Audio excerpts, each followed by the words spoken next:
In the Simulwa community, there lived a girl named Naisula. Known for her exceptional beauty, her striking appearance aroused envy among her fellow girls. But Naisula's heart was as radiant as her face. She treated everyone with kindness and showed deep respect for her elders. Her father, a man with 4 wives, had daughters and sons from his other wives, but Naisula's mother was the last wife and had given birth to only Naisula. In this traditional society, each wife had her own hut to reside in alongside her children. Naisula shared a special bond with her sister, Tonkei, who despite her father's favorism couldn't help but be envious of Naisula's beauty and grace. Tonkei wanted to be the center of attention, but that was not the case.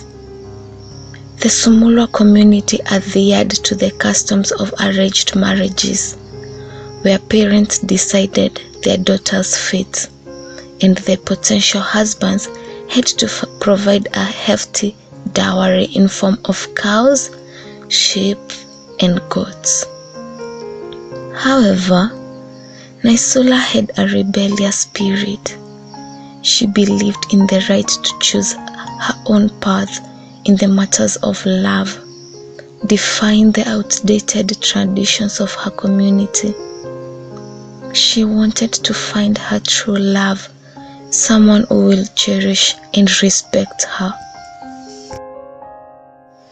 Among the warriors in the community, there was a great warrior known as Leshan. Leshan was among the best senior warrior who fought and protected the community. Leshan also loved to compose songs and poems. He would write poems about Naisula and compose songs about her beauty. How he wished to have Naisula close to him and hold her tightly. He could not express his love because it was against the customs of the community. Leshan kept his feelings hidden from Naisula. Surprisingly, Naisula had fallen deeply in love with this dashing young warrior. She would feel bad on how many girls and even married women secretly admired Leshan. Although the community denied the existence of love, they could not stop Naisula from thinking about him. Their affection bloomed in stolen glances and secret smiles.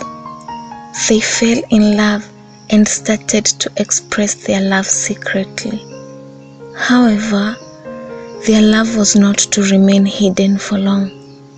Tonkei, Naisula's envious sister, noticed the way Leshan and Naisula looked at each other and shared those secret smiles.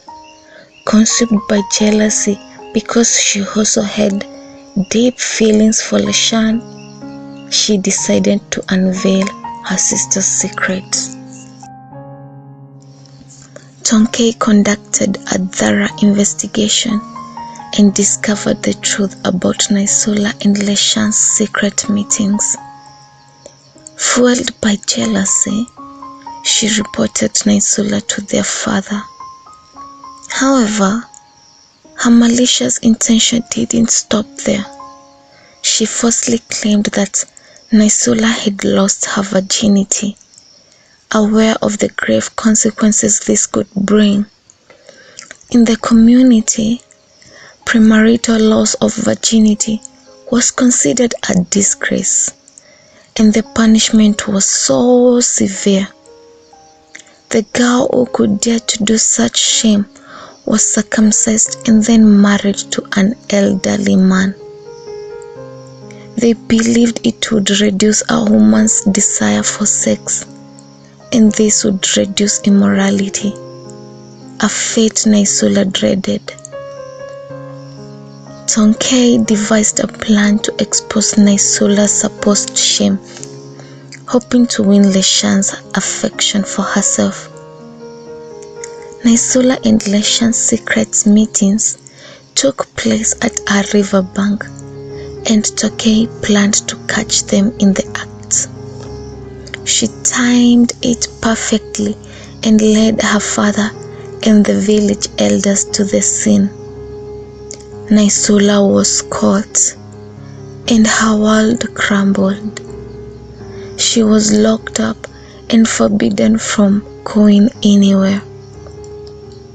Her mother pleaded in vain, for in this patriarchal society, women had no say over such matters.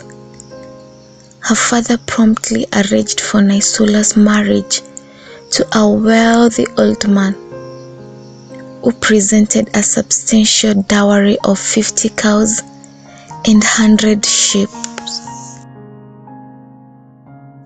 Fearing her impending fate, Naisula made a daring decision. She ran away from home, embarking on a dangerous journey to escape the traditions that confined her. In the Simulwa community, cars were very rare. Therefore, Naisula had to travel great distances on foot. However, her escape was short-lived, for her father caught up with her just when she was nearing a police station to seek for help.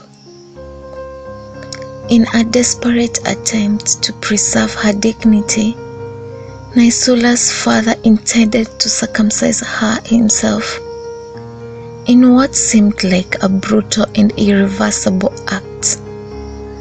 She could not believe her father could do such a thing. How comes he cares more about the society customs and what people are going to say more than her? Naisula tried to plead, but all was in vain. Naisula's heart raced as she fought for her life, her pleas to the heavens echoing through her mind. In her darkest moment, a glimmer of hope remained. She prayed that her plea would be answered and that she might find salvation. The pain was unbearable, and she could not take it anymore. Naisula collapsed. Meanwhile, Leshan was excommunicated from the community and forbidden from ever returning. He was unaware of Naisula's daring escape until he heard rumors about her, since Naisula was the talk of the community. Driven by love, he embarked on a relentless quest to find her, unaware of the terrible ordeal she had endured. Finally, Leshan discovered Naisula, but what he found was a shocking sight. Naisula had been circumcised, and her spirit was broken. However, when he saw her, he did not recoil from the tragedy that had befallen her. Instead, he apologized for everything and declared his unwavering love and commitment to her. Leshan was determined to care for her and rebuild the love that had once ignited their hearts. They were able to escape, and after Naisula healed, she reported her father and the entire customs of the community. Her father was arrested, and the community was forbidden from attempting such acts. Naisula went back to school, and she grew up motivating young girls facing such challenges and saving other girls from enduring the pain of circumcision.